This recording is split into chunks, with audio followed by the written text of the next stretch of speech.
Have you ever heard one of those fake Hooper stories where this kid was raised by wolves only to move to the big city just to live in an orphanage, but then his orphanage burns down and then he gets mugged the very next day?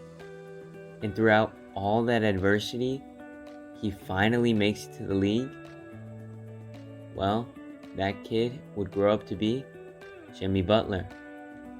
Okay, maybe that was a bit of an over exaggeration, but all you need to know is that Butler's childhood wasn't easy, as by the time he made it to the league, Jimmy had been homeless for nearly half a decade. But when he entered the league, he landed with his hometown team in the Chicago Bulls with the 30th pick. And because he was picked so late, he ended up heading to a Chicago Bulls team who were coming off of a 62-win season, which is something they hadn't accomplished since some guy named Mike played there. Jimmy spent most of his first two seasons not really playing, or when he did, it was mostly off the bench, as he'd only go on to start 20 games in those first 2 years. But when the 2014 season came around, it was finally time for Jimmy to show the league what he was made of, now that Richard Hamilton was gone and Luol Deng was being left in the past. But before we get into it, make sure to go down below and hit that subscribe button while turning on notifications, because only 2% of you guys are subscribed. Anyway, back to the video. In the first year of being a starter, Jimmy would go on to average a solid 13 points, 2.5 assists, 5 rebounds, and 2 steals, while the team ended up losing the first round. But then came the 2015 season, where it was kind of like a switch flipped in Jimmy's head, as he'd go on to have a career high, at the time, 20 points, 3 assists, and 6 rebounds, winning Most Improved Player of the Year and making his first ever All-Star game, while reaching the playoffs for the 4th time in his career. Though, in Jimmy Butler's last 2 seasons with the Bulls, the only success he would have would be individually, because Chicago decided to move on from longtime coach Tommy Thibodeau after the 2015 season, and decided to go with some absolute bum in Fred Hoiberg, who had the Bulls only reaching the playoffs once in his time there. And before the 2018 season rolled around, Chicago went to full rebuild mode, trading away a primed 28-year-old Jimmy Butler for Zach LaVine, Chris Dunn, and a future pick, which ended up being Lauri Markkanen, all to the T-Wolves. And this is where Jimmy's career would take a massive nosedive, because the drama that would ensue this season was something straight out of a movie.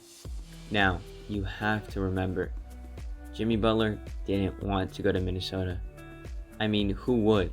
It's Minnesota. No, he was forced to go there. Soon, his average points, assists, and rebounds would all drop from the previous year. In fact, the only reason that team even made the playoffs was because Butler pushed them like crazy, snapping at them left and right after almost every single practice. But all that effort he gave was only good enough for a first round exit. And with things clearly not working out over there, the very next year, Jimmy would ask to be traded mid-season, where he'd end up with the Philadelphia 76ers, making that his 3rd team in 3 years. But trust me when I say this, Philly was not much better for Butler, statistically wise anyway, as his stats fell even further now that he was sharing the court with Embiid, Simmons, and JJ Redick.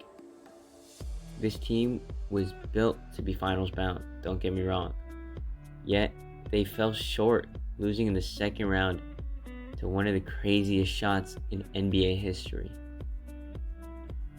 And with this contract up, it was time for Jimmy to hit free agency and finally decide where he got to go. This decision would change the course of history, as Jimmy decided to take his talents to South Beach as he signed with the Miami Heat.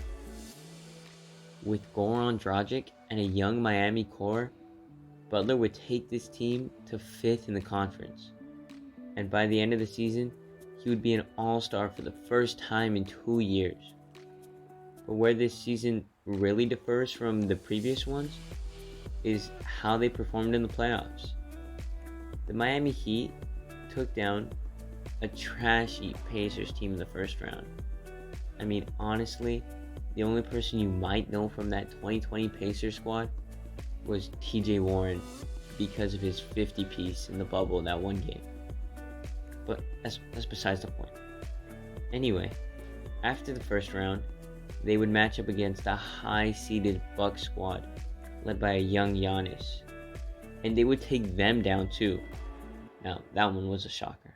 I mean, I didn't see that coming, and I can kind of see the future.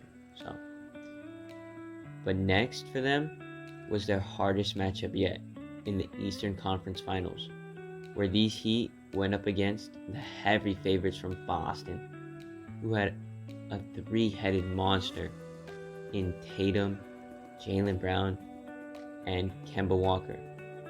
I know, who would call Kemba Walker part of a 3-headed monster? Well, if you were there, you would call him that. Anyway, the Heat had a strong Bam Bam Adebayo and a rookie Tyler Hero, who was feeling himself that year. And that seemed to be enough to push them past the Celtics in 6 games, so good for them. And Butler would finally make his first ever finals appearance, while having a go at Rachel Nichols at the same time. I mean, that man must have felt like he was on top of the world. But then, the NBA Finals came around, where Jimmy Butler would lose to LeBron James and Anthony Davis. With the positive being that Jimmy now knew what it took to reach the finals, and he would know what to do if he were ever in that situation again. The 2021 season. Miami saw this as a bit of a retooling and rebuilding year for them to set up perfectly for 2022.